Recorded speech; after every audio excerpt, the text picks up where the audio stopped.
So এই হচ্ছে আমাদের ট্যুরের টিমমেটরা, যাদেরকে নিয়ে আজকে আমি এখানে চলে আসছিলাম। আমরা এখন ডিব্বার উপরে আছি। এখানে সবাই খুব মানে মেঘের যে একটা আবেশ আছে এটা খুব ফিল করতেছে। দেখেন, কেউ ছবি তোলায় ব্যস্ত, কেউ গাড়ি নিয়ে ব্যস্ত। আমি নিজেও বাইকের মাঝে খুবই ফিল নিচ্ছি। বেরোতেছে ওই স্পটে দাঁড়াচ্ছে।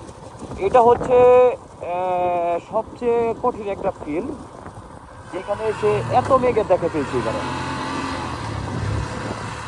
মানে সেটা বলা ভালো। দেখেন গাড়িগুলো কত কষ্ট করে উপরে উঠায়। আমাদের সমতল বলতে যারা গাড়ি চালায় তার তো অনুভূতি করবে, যারা এই পাহাড়ে ড্রাইভ করে বা রাইড করে তারা বুঝে আসলে কিভাবে জীবনটা চলে। তো